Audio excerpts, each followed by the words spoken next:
नमस्कार, आप देख रहे हैं खास मुलाकात और आज मेरे खास मेहमान हैं बीजेपी के राष्ट्रीय अध्यक्ष श्री अमित शाह। स्वागत है आपका आज तक पर। सर, आपने चुनाव लड़ा महाराष्ट्र में, हरियाणा में, झारखंड में, कश्मीर में, सब जगह आपकी पार्टी का अच्छा परफॉर्मेंस है। दिल्ली में ऐसी क्या मजबूरी रही कि पार्टी को अपने नेताओं की जगह बाहर से किसी नेता को लाना पड़ा? देखिए, इसमें मजबूरी का सवाल नहीं है। भारतीय जनता पार्टी ने कई बार समाज के विविध क्षेत्र में जो लोग अच्छा काम करते हैं, अच्छा परफॉर्मेंस है, साफ छवि है, एक अच्छा ट्रैक रिकॉर्ड है, ऐसे नेताओं को प्लेटफॉर्म दिया है। ये कोई पहली बार नहीं है। कई ऐसे सीरीज ऑफ नेता में आपको सुनिए तो मैं सीरीज ऑफ लीडर्स ऐसे गिना सकता हूँ। सीएम बनाना, मंत्री बनाना, सांसद बनाना या विधायक बनाना या राज्य सरकार में मंत्री बनाना, ये चुनाव पर निर्भर करता है। इसमें कोई इस तरह की बात जो आप कहना चाहते हैं कि भारतीय जनता पार्टी के लिए कोई मजबूरी थी, ऐसा नहीं है।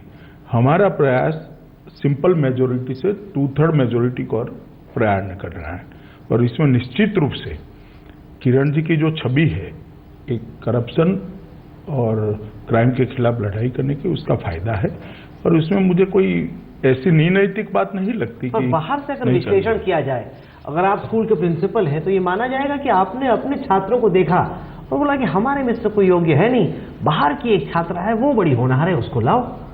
देखिए, इस तरह से जुमलों में इस तरह की गंभीर बात को उलझाना ठीक नहीं होगा।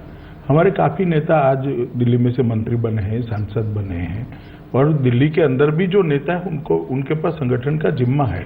चुनाव कोई किरण जी अकेली नहीं लड़ रही है, मंत्रिमंडल कोई किरण जी का अकेले का नहीं बनने वाला है, भारतीय जनता पार्टी के कार्यकर्ताओं का ही बनने वाला है। मगर इसको लीडरशिप की क्राइसिस ये नाते प्रचारित करना, मुझे लगता है मीडिया के लिए हमारे खिलाफ के मुद्दों की बैंक्रप्सी है।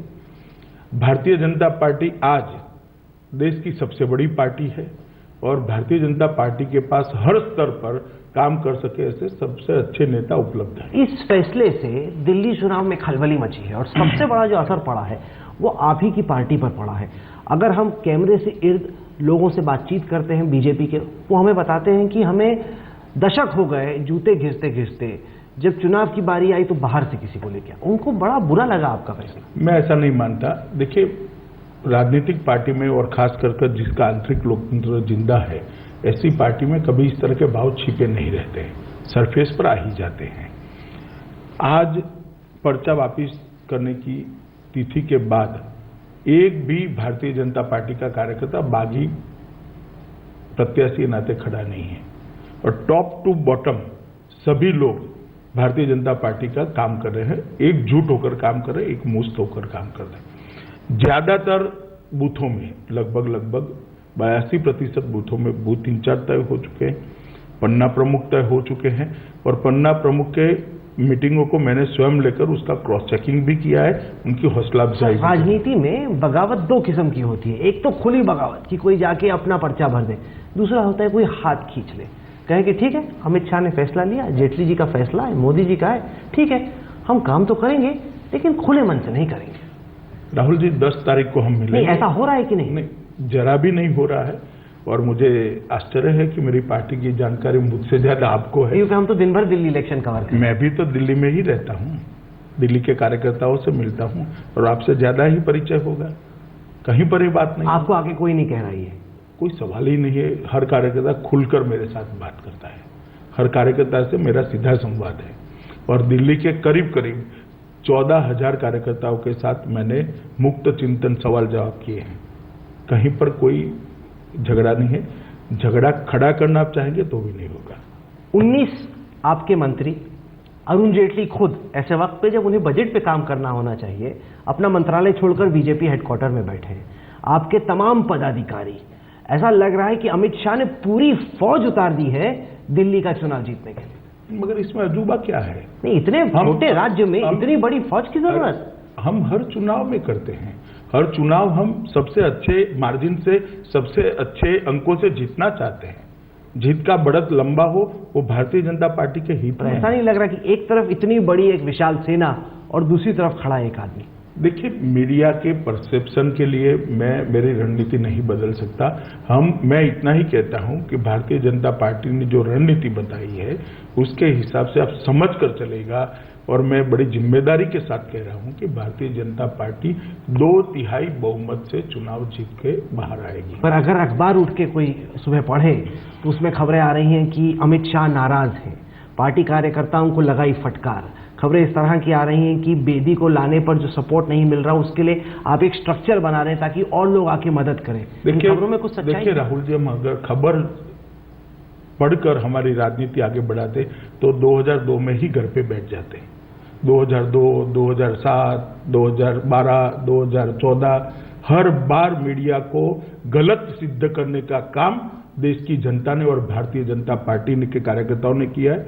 और इस बार भी अगर आप कहते यही आपका आकलन है, नहीं मैं नहीं कह रहा कौन जीत रहा है कौन हार रहा है, आपका आकलन आप बता रहे हैं, इसीलिए तो सवाल पैदा होता है। अगर आप कन्विंस नहीं है तो क्यों सवाल पूछ रहे हैं? नहीं सवाल इसलिए मैं पूछ रहा हूं अगर क्योंकि आप पहली दफा सुनिए तो आप अगर कन्विंस नहीं है ऐसी चीज क्यों पूछ रहे हैं? मैं बताता हूं आपको, रोचक बनाने के लिए नहीं, कार्यक्रम बहुत इंपॉर्टेंट है। अगर आपका ये मान्यता है तो ये मान्यता 10 तारीख को गलत पड़ेगा, और प्लीज एंकरिंग करते वक्त बता दीजिएगा कि आप गलत पढ़े हैं और भारतीय जनता पार्टी सच पढ़ी। नहीं, लेकिन जो विश्लेषक हैं उन्हें बीजेपी में खलबली एक नजर आती है।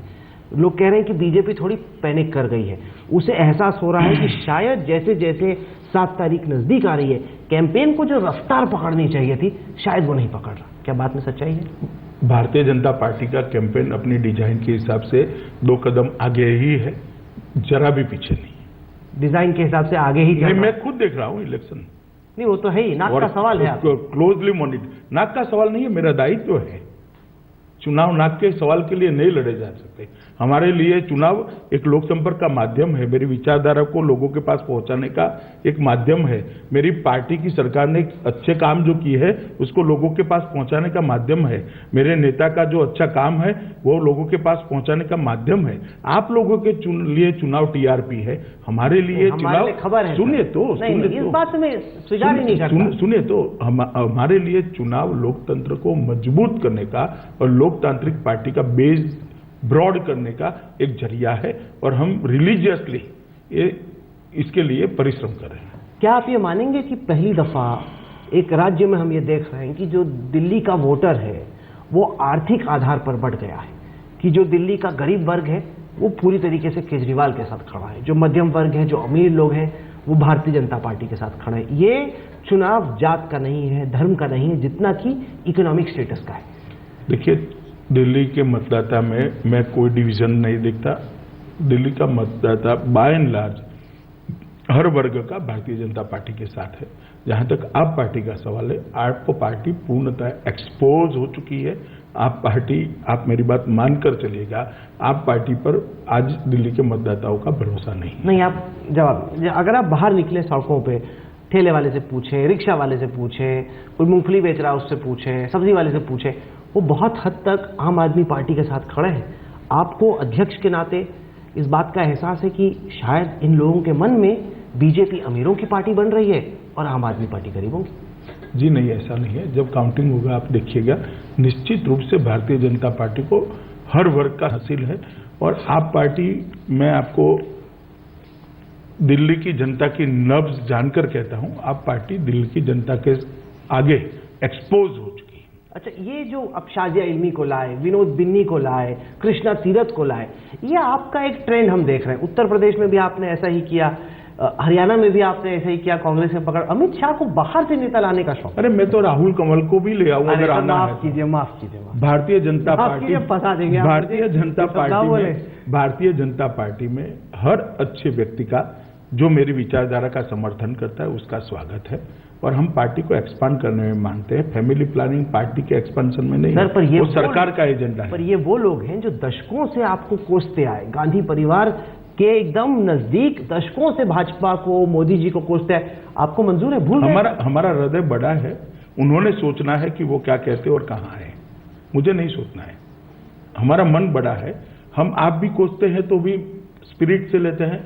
राजनीति में हमारे सामने चुनाव लड़ने वाले लोग भी अगर लोकतांत्रिक तरीके से कोई बात को कहते हैं तो हम उसको एक स्पिरिट से लेते हैं। किरण बेदी को लाने का फैसला आपके हिसाब से क्या चल रहा है या फेल हो गया या गलती हो गई या बड़ा अच्छा मास्टर स्ट्रोक था? देखिए, भारतीय जनता पार्टी किरण बेदी जी को पार्टी में आने के बाद निश्चित रूप से इसका किरण बेदी जी की इमेज का हमें फायदा होने वाला है। मगर भारतीय जनता पार्टी एक स्ट्रक्चर्ड पॉलिटिकल पार्टी है, गैलेक्सी ऑफ लीडरशिप है और दुनिया का सबसे ज्यादा लोकप्रिय नेता आज भारतीय जनता पार्टी का नेतृत्व कर रहा है। भारतीय जनता पार्टी का चुनाव लड़ने का तरीका होता है, हम हमारी विचारधारा के आधार पर, हमारी सरकार के अच्छे कामों के आधार पर और हमारा जो एजेंडा है इसके आधार पर। कुछ तो आपने विश्लेषण किया होगा ना। आपने महाराष्ट्र में तो ऐसा नहीं किया, झारखंड में नहीं किया, हरियाणा में नहीं किया, बाहर से जब आप किरण बेदी को ही खुद लाए, अमित शाह के दिमाग में क्या चल रहा है? कुछ नहीं चलता। कुछ तो चल रहा था। अब इतने मासूम बन रहे हैं। मैंने कहा मासूम बनने का सवाल नहीं है। क्या स्ट्रैटेजी थी? काफी लोग भारतीय जनता पार्टी में जुड़ते, यूपी में भी जुड़े थे, महाराष्ट्र में भी जुड़े हैं, हरियाणा में भी जुड़े हैं। क्या आपको केजरीवाल का तोड़ चाहिए था? केजरीवाल का कोई तोड़ करने की जरूरत नहीं है। आप मेरी बात राहुल जी मानकर चलिएगा कि केजरीवाल आज एक्सपोज हो चुके हैं। कैसे? आपने बार बार कह मैं बताता हूं कैसे। केजरीवाल जी ने कहा था कि मैं कभी पॉलिटिकल पार्टी नहीं बनाऊंगा, उन्होंने बनाई। उन्होंने कहा था हम कभी कांग्रेस का समर्थन नहीं लेंगे, उन्होंने लिया। उन्होंने कहा था सरकार बनने के बाद 3 ही दिन में हम शीला दीक्षित पर एफआईआर करेंगे, उन्होंने नहीं की। उन्होंने कहा था हर सप्ताह में मुख्यमंत्री लोक दरबार करेगा, लोक संपर्क करेगा, सचिवालय में करेगा, एक ही बार कर बंद कर दिया और अब करने का नाम नहीं दे रहे। उन्होंने कहा था कॉन्ट्रैक्ट लेबर्स को हम परमानेंट कर्मचारी का दर्जा देंगे, उन्होंने नहीं दिया। उन्होंने कहा था कि हम ये जो इरेगुलर कॉलोनीज, अनऑथराइज कॉलोनी है, उनको रेगुलराइज करेंगे, उन्होंने नहीं किया। उन्होंने कहा था कि मैं 5 साल तक सरकार चलाऊंगा, 49 दिन में वो चले गए। उन्होंने कहा बाद में वो सीधे मुख्यमंत्री बनने के लिए प्रधानमंत्री बनने के लिए चले गए। काशी गए, वहां कहा हारूंगा या जीतूंगा, काशी की सेवा करूंगा।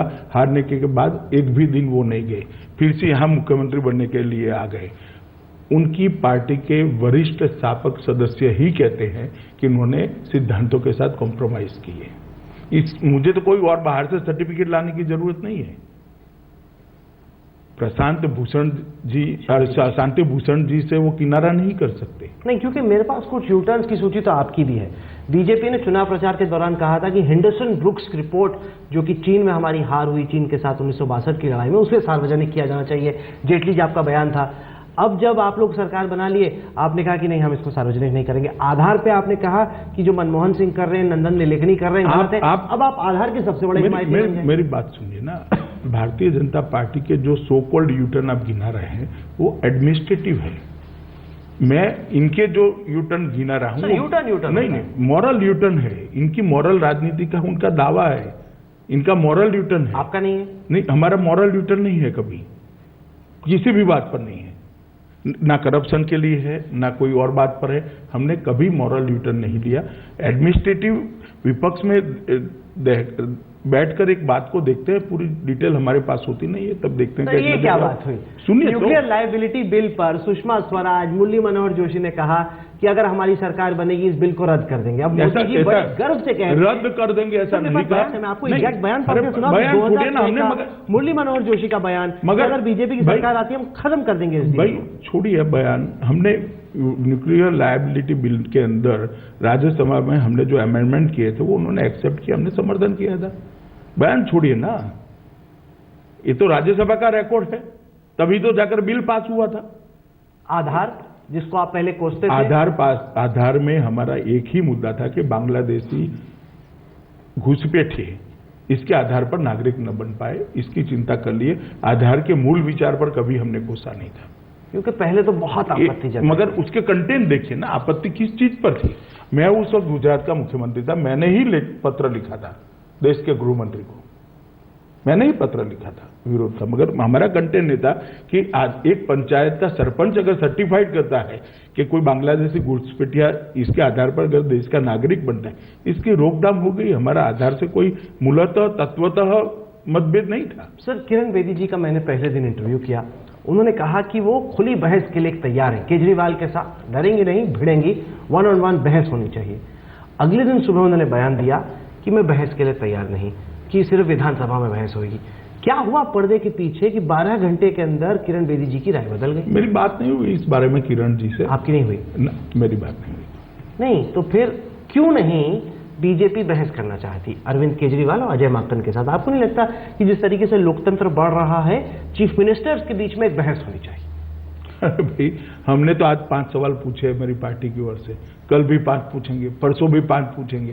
पहले इनके तो जवाब दे दे, बहस अपने आप हो जाएगी। 1 on 1 कि एक तरफ किरण बेदी आपकी सीएम कैंडिडेट, दूसरी तरफ केजरीवाल, तीसरी तरफ अजय माकन। जनता पूछे, दिल्ली की जनता इन तीनों से पूछे। इस तरह के कैओटिक सिचुएशन में जनता निर्णय नहीं कर सकती। दोनों ओर से जो समर्थक आएंगे और कैओटिक सिचुएशन होती है, डेमोक्रेसी के अंदर बहस डिसिप्लिन तरीके से संवैधानिक फोरम में होनी चाहिए और मीडिया के सामने होनी चाहिए। आज मेरी पार्टी ने 5 सवाल केजरीवाल जी को पूछे हैं, उन्होंने जवाब देना चाहिए। वो चाहे तो हमें भी सवाल पूछ सकते हैं। नहीं, वो कह रहे हैं कि मैं 50 सवाल का जवाब देने को तैयार हूं, आए तो सही किरण बेदी। जनता को ये लग रहा है। मगर किरण बेदी क्यों आए? सीएम कैंडिडेट केजरीवाल का जवाब किसने देना है? मेरी पार्टी तय करेगी भाई। हमने सवाल पूछा है, केजरीवाल न दे, उनका कोई और बंदा दे। क्योंकि सवाल ये उठ रहा है कि क्या बीजेपी डर गई बहस से? बहस से डरने जैसा बीजेपी के पास कुछ नहीं। आप ही कर रहे हैं ना, आप थोड़ी ना केजरीवाल से कम है। पूछे? नहीं, हम तो आपसे पूछ ही रहे हैं। पूछे तो मैं जवाब ही दे रहा हूं। लेकिन बहस से डरने का कोई सवाल ही खड़ा नहीं होता। क्योंकि ये मुद्दा इसलिए खड़ा होता है क्योंकि जब किरण बेदी जी मिट रोमनी और बराक ओबामा के बीच में बहस देख रही थी, तो टीवी देखते देखते उन्होंने खुद ही ट्वीट किया कि होनी चाहिए बहस सोनिया गांधी और नितिन गडकरी, जो कि उस वक्त के पार्टी प्रेसिडेंट। किरण बेदी उस वक्त एक नागरिक थी। हाँ। आज भारतीय जनता पार्टी की सदस्य है और हम मानते हैं कि बहस स्ट्रक्चर्ड होनी चाहिए, फोरम संविधान के दायरे में होनी। तो आप बताएं, आप आज की तारीख में टेंस हैं, जरा भी कॉन्फिडेंट हैं? मैंने कहा, मैं रिस्पॉन्सिबिलिटी के साथ कहता हूं कि भारतीय जनता पार्टी ये चुनाव 2/3 बहुमत के साथ जीतेगी और मेरा ट्रैक रिकॉर्ड है राहुल जी, ज्यादातर मैं गलत नहीं पड़ता, मीडिया गलत होता है। नहीं, वो तो आपकी बात सही है, लेकिन आप ये मानेंगे कि अगर पिछले साल मई के चुनाव के बाद फौरन आप ये दिल्ली के विधानसभा इलेक्शंस करा लेते तो शायद इतने पसीने नहीं छूटने पड़ते जितने पसीने छूटे ही नहीं है। दिल्ली लोकसभा के चुनाव के बाद भारतीय जनता पार्टी की पॉपुलैरिटी और भारतीय जनता पार्टी के नेता नरेंद्र मोदी की पॉपुलैरिटी नीचे नहीं गई है, ऊपर आई है। हमने 8 महीने के अंदर इतने सारे इनिशिएटिव्स लिए हैं, इतनी सारी चीजों को अंजाम देने का काम किया है कि जनता का हमसे मुंह मोड़ने का सवाल ही पैदा नहीं होता। अच्छा, दिल्ली में अगर एजेंडे की बात करें, क्योंकि शख्सियतों की बात हो रही है, बार बार उन्हीं की पर्सनैलिटी के इर्द गिर्द आके चुनाव खड़ा हो जाता है। अगर आपके एजेंडे को देखें, आप बिजली की कीमत, पानी की कीमत कम करने की बात करते हैं, लोग कहते हैं ये तो पिछली दफा केजरीवाल ने भी कहा था। क्या केजरीवाल इस इलेक्शन का एजेंडा सेट कर रहा है और उसको देखते हुए अमित शाह अपनी रणनीति बना रहे हैं? नहीं, हमने गत चुनाव में भी बिजली की कीमत कम करने का वादा किया था। आपने ठीक से पढ़ा नहीं? हमने पढ़ा, लेकिन मैं कह रहा हूं गत चुनाव में भी किया। जिस तरीके से केजरीवाल ने इसको एजेंडा बनाया। आपको केजरीवाल फोबिया हुआ है? मुझे कोई फोबिया हो गया नहीं है। मेरी बात मानिए, हुआ है। वो हमसे बहुत डरते हैं। नहीं, वो हुआ हमसे बहुत डरते हैं। मेरी बात मानिए ना। वो तो हमें इंटरव्यू भी नहीं देते, वो तो बहुत डरते हैं। उनको लगता है कि हम उन्हें फेल कर देंगे। हाँ, पूछिए, बोलिए। हो गया जी। आपको केजरीवाल फोबिया हुआ है। ये बिजली का दाम कम करना, सस्ती बिजली देना, सस्ता पानी देना लास्ट टाइम भी हमारे एजेंडा में था और इसी एजेंडा को मानते हुए केजरीवाल की पार्टी से हमारी सीटें भी ज्यादा आई थी और वोट भी ज्यादा प्राप्त हुए थे। आप एक बात मुझे समझा दीजिए, केजरीवाल जी जीवन में एक भी चुनाव जीते हैं? दिल्ली का तो जीते ही थे। वो एमएलए नाते नहीं, वो लड़ाई एक है और उसके बाद लोकसभा का लड़े। एक चुनाव लड़े, वो आप पार्टी लड़ी, दिल्ली में बहुमत नहीं आया। भारतीय जनता पार्टी से छोटी पार्टी थी, भारतीय जनता पार्टी से कम वोट आया, वो चुनाव हारे थे भारतीय जनता पार्टी की सापेक्ष। एक अपवित्र गठबंधन कर वो सत्ता में आए, बीच में छोड़ दिया, बाद में प्रधानमंत्री बनने चले, काशी से चुनाव लड़े, काशी से चुनाव हार गए, उनकी पार्टी बुरी तरह से पिट गई। दिल्ली की 7 सीटें हम जीत गए, हमसे 10% वोट कम मिले। और आज हमारी सरकार बनने के बाद, इतना अच्छा काम करने के बाद हम क्यों डरे?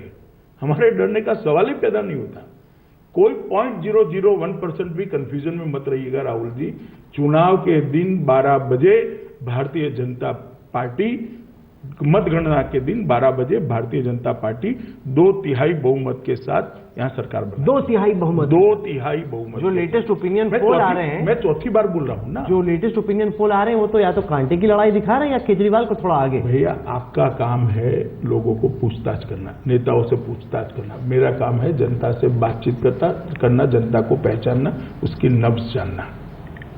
कोई ओपिनियन पोल यूपी में 73 सीट आती थी बताता था? आपको भी नहीं पता था। मैंने तो आपसे बात की थी वाराणसी में रिजल्ट से पहले, आप 50-55 बोल रहे थे। मैंने ऐसा कहा था कि अप्रत्याशित परिणाम आएंगे, आश्चर्यजनक परिणाम आएंगे। मैं आंकड़ा इसलिए बोलना नहीं चाहता था क्योंकि हमारी पार्टी के काफी लोगों की सहमति नहीं थी इस चीज पर, वरना आपको लगा। मगर मुझे इतना मालूम पड़ता था कि बहुत बड़ा मैंडेट यूपी की जनता हमें देने वाली है। बीजेपी क्या दिल्ली के लिए मैनिफेस्टो लेके आएगी? अब कुछ खबरें ऐसी आ रही हैं कि मैनिफेस्टो आप लाएंगे ही नहीं। नहीं, वो हमारा विजन डॉक्यूमेंट घोषित होगा 1-2 दिन में। पर ये मैनिफेस्टो आपने जम्मू कश्मीर में भी नहीं लाए। मैनिफेस्टो और विजन डॉक्यूमेंट में क्या अंतर है? नहीं तो आप विजन डॉक्यूमेंट लाएंगे? जी। अच्छा, तो ये बताएं कि फुल स्टेटहुड पे आपकी क्या राय है? क्या आपको लगता है कि दिल्ली को पूर्ण राज्य का दर्जा केंद्र सरकार को देना चाहिए? इस पर एक बड़ी अच्छी बहस की जरूरत है। चुनावी मुद्दा बनाकर इतने संवेदनशील मुद्दे को तय करना नहीं चाहिए। इस पर चुनाव के बाद एक बहस होकर जो जनमत बनता है, जो असेंबली की राय बनती है, उसके आधार पर। जब आपकी सरकार नहीं थी तब तो बीजेपी क्लियर थी कि फुल स्टेटहुड होना चाहिए। हमने कभी उसको चुनावी मुद्दा नहीं बनाया। अच्छा, पोल्यूशन का आप क्या करेंगे? इंफ्रास्ट्रक्चर का क्या करेंगे? इस पे आप बताएं दर्शकों को थोड़ा। इंफ्रास्ट्रक्चर के लिए और पॉल्यूशन के लिए, दोनों के लिए भारतीय जनता पार्टी की सरकार ने काफी अच्छे कदम लिए हैं और इसी की तर्ज पर दिल्ली में भी काफी अच्छा काम किया जा सकता है। जहां तक दिल्ली का सवाल है, इसका सबसे बड़ा प्रॉब्लम यह है कि झुग्गी झोपड़ी के लोगों को अपना अधिकार देना, रहने के लिए साफ सुथरी व्यवस्था देनी और अनऑथोराइज कॉलोनियों को रेगुलराइज करके उनका 1 सालों से बड़ा प्रॉब्लम है वो करना, और जहां तक हो सके ट्रैफिक की समस्या को हल करना, लॉ एंड ऑर्डर को ठीक करना। ये सब। पुलिस मिलेगी चीफ मिनिस्टर को कि होम मिनिस्ट्री के साथ? मैंने कहा तो कहा, फिर से आप घुमा फिरा कर पूर्ण राज्य की बात पर आ रहे हैं। ये चीज पर एक अच्छी बहस की जरूरत है। इसको चुनाव जैसे संवेदनशील समय पर चुनावी मुद्दा बनाकर मतों की राजनीति में नहीं लपेटना। अच्छा, अन्ना हजारे का इंटरव्यू हुआ आज। उन्होंने रालेगांव सिद्धि से हमें बताया कि मैं फरवरी के मध्य से मोदी सरकार के खिलाफ अनशन पे बैठ रहा हूं, कि जो चुनाव से पहले वायदे किए थे, ब्लैक मनी पर हुआ या फिर करप्शन पर हुआ, उस पर उन्होंने कुछ किया नहीं, तो मैं नाराज हूं, वो सरकार ने मुझे नाराज किया। उन्होंने यहां तक कहा कि मोदी जी में और मनमोहन सिंह में कोई फर्क नहीं। चलिए, अन्ना जी का व्यक्तिगत अभिप्राय है। आप अन्ना जी को सीरियसली नहीं लेते? ना, सीरियसली व्यक्तिगत अभिप्राय है, ऐसा मैंने कहा अन्ना जी सीरियस मैं सीरियस नहीं लेता। अच्छा, दिल्ली से निकलते हैं थोड़ा उत्तर की तरफ चलते हैं। जम्मू कश्मीर में सरकार बनाने की बात हो भी रही है, नहीं भी हो रही? बातचीत हमारी चल रही है, दोनों पार्टियों से हो रही। हो सकता है कुछ ही दिनों में कुछ फैसला लोगों के मतलब 10 फरवरी के नतीजे के बाद, उससे पहले नहीं? 10 फरवरी तो हो ही जाएगा ऐसा लगता है मुझे। लेकिन क्या बीजेपी का मुख्यमंत्री रहेगा या फिर पीडीपी? अभी तय नहीं है वो। कुछ तो बताइए भाई, इसी मुद्दे पर तो डिस्प्यूट है। तो डिस्प्यूट है तो कैसे सॉल्व हो जाएगा? होगा, वो हम लोगों पे छोड़िए ना। लेकिन आपको लग रहा है कि 10 तारीख के बाद बीजेपी की या एनसी हो या पीडीपी के साथ सरकार बनेगी और जम्मू कश्मीर में सरकार होगी? जी। ऑल्टरनेटिंग बेसिस पे होगी, रोटेटिंग बेसिस पे होगी, या फिर वो सब बातें अभी चर्चा का हिस्सा है। अभी कुछ तय नहीं? तय नहीं। अच्छा, तो आखिर में अमित शाह जी ये बताइए कि इस दिल्ली के चुनाव को आप अपने राजनीतिक करियर में कितना अहम मानते हैं?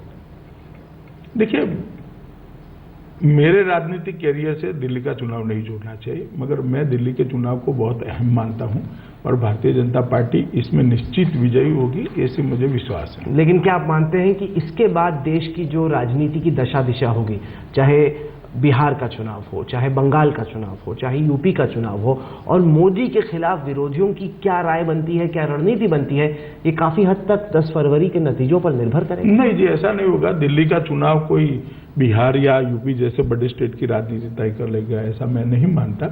मगर चुनाव जीतते हैं तो उसका एक मॉरल फायदा स्वाभाविक रूप से आने वाले चुनाव में होता है, और हारते हैं तो एक सेटबैक भी एक हद तक आता है।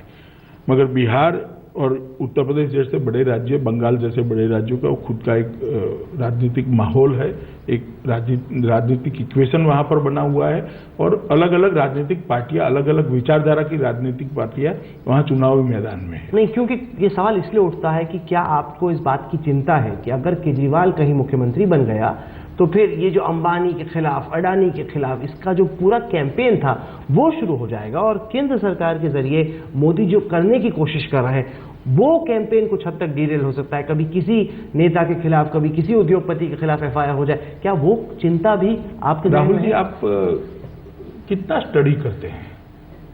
दिल्ली बहुत तैयारी करके आए। एक किसी नेता का दिल्ली में कोई बड़ा यूनिट है क्या? कैसे एफआईआर हो सकती है? नहीं, एंटी करप्शन यूनिट तो है, एक दफा की तो थी पिछली दफा। वो बिल्कुल इलीगल एफआईआर है। आप मानकर चलिए वोट हथियाने के लिए किया हुआ है, खतकंडा है। क्या हुआ उस एफआईआर का? वो तो सरकार चली गई। अगर 49 दिन की जगह उनकी भी होती, कुछ नहीं होता। एफआईआर तो कोर्ट के सामने होती है। केजरीवाल कोर्ट चलाएंगे क्या? आप ऐसा मानते हैं कि सरकारें कोर्ट चलाती हैं?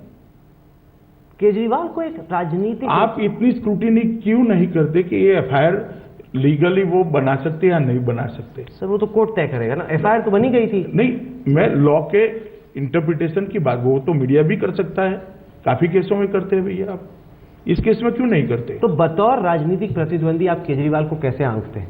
देखिए, आपने बड़े लोगों से मैं आपको एक बात बता दूं कि उनका राजनीति करने का आधार आरोप लगाना, झूठे वादे करना और झूठ बोलने पर आधारित है। झूठ के पैर नहीं होते, इससे लोग लंबे समय तक प्रभावित नहीं होते, आश्चर्यचकित नहीं होते। मोदी जी की 4 रैलियां और होने वाली हैं चुनाव से ठीक पहले। क्या आपको उम्मीद है कि अब मोदी जी की जो पहली रैली थी उसमें कुछ हुआ कि कितनी भीड़ जुटी, अच्छी भीड़ जुटी? क्या उम्मीद है आपकी इन आखिरी की रैलियों से? नहीं, मोदी जी की रैली ये हमेशा हमारे चुनाव प्रचार का एक अहम हिस्सा होती है, उसी के तहत यहाँ पर हो रही है। ये कोई नई बात नहीं है। ऐसा कौन सा चुनाव है गत 10 साल का? अभी तो प्रधानमंत्री जी है मोदी जी, मगर गत 10 साल का जिसमें मोदी की रैली न हुई हो, एक भी चुनाव नहीं है भैया। हर चुनाव में मोदी जी रैली करते हैं और भारतीय जनता पार्टी का उससे फायदा होता है, हमारी हवा बनती है, हमारे प्रत्याशी जितने भी हैं। कुछ आपके जो विरोधी हैं वो कहते हैं कि अगर ऊपर मोदी हो नीचे कोई और तो कंसंट्रेशन ऑफ पावर नहीं होगा। क्या आपको लगता है कि इस आर्ग्यूमेंट में कुछ तथ्य है, या आपको लगता है कि अगर दिल्ली में दोनों तरफ, ऊपर भी नीचे भी बीजेपी की सरकार, तो जनता को फायदा होगा?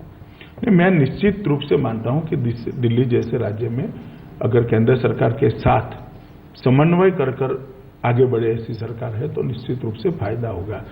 आपको एक उदाहरण देना चाहता हूं कि अभी एक अध्यादेश केंद्र सरकार लेकर आई अनऑथोराइज कॉलोनी के लिए। उसको लॉजिकल एंड तक अगर ले जाने वाली सरकार केंद्र सरकार के सहयोग करती है दिल्ली की, तो वो लॉजिकल एंड तक जाएगा।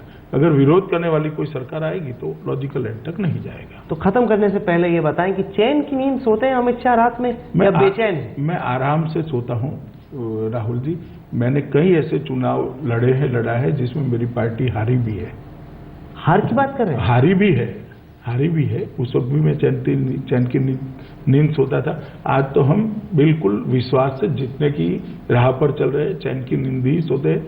मगर चुनाव को कभी हम हल्के से नहीं लेते। लोकतंत्र के अंदर चुनाव हमारे लिए एक राजनीतिक पार्टी के लिए मौका होता है अपनी बात लोगों तक पहुंचाने का, अपनी बात मतदाता तक पहुंचाने का और मतदाता को मेरी पार्टी के साथ जोड़ने का। तो इसका ऑप्टिमम यूटिलाइजेशन करने के लिए हम परिश्रम करते हैं। आपने अपनी बात रखी, अब हम फैसला दिल्ली के वोटर पर छोड़ते हैं। फैसला हो चुका है राहुल, हो चुका है फैसला, हो चुका है। 7 तारीख को होने दीजिए। दिल्ली की जनता भारतीय जनता पार्टी के साथ है और यहाँ पर प्रचंड बहुमत से भारतीय जनता पार्टी की सरकार बनने जा रही है। कोई कंफ्यूजन नहीं है। मैं सिर्फ आपको एक अपील करना चाहता हूँ कि आपका चैनल हमारे 5 सवालों का जवाब हर रोज जो पूछे जाएंगे उसका जवाब जरा लाकर दिल्ली की जनता हम तो केजरीवाल से पूछेंगे। जिस तरीके से हमने बेबाकी से आपसे सवाल पूछे जी, वही सवाल हम केजरीवाल और उनकी पार्टी से भी पूछेंगे कि भाई ये सवाल जो किए जा रहे हैं उसके जवाब देने चाहिए। राजनीति के अंदर कोई पार्टी अगर पब्लिक डोमेन में एक सवाल खड़ा करती है तो इसका जवाब तो देना। अगर वो आपसे सवाल पूछे तो आप भी जवाब जी, देंगे? निश्चित देंगे। पब्लिक जवाब देंगे? जी निश्चित देंगे। तो आप भी चैलेंज करें एक अलग किस्म की डिबेट, फेस टू फेस नहीं लेकिन अलग किस्म की डिबेट। आमतौर पर होता है, ये कोई नई बात नहीं है। मैं पहली बार देख रहा हूं कि जवाब नहीं मिल रहा है। पहली बार आपको जवाब नहीं मिल रहा है? आप हमको नहीं, कोई भी पार्टी आरोप करे तो दूसरी पार्टी जवाब देती ही है, मगर पहली बार ये है कि उनको जवाब देने की जरूरत नहीं है ऐसा लगता है, क्योंकि जवाब नहीं है। जवाब नहीं है आप कह रहे हैं? जी। जनता को तय करना है कि किसके पास जवाब है किसके पास नहीं। अमित शाह साहब आपने हमें वक्त दिया, इसके लिए आपका बहुत बहुत शुक्रिया। तो ये थी अमित शाह से आज की खास मुलाकात। देश और दुनिया की बाकी खबरों के लिए आप देखते रहिए आज तक।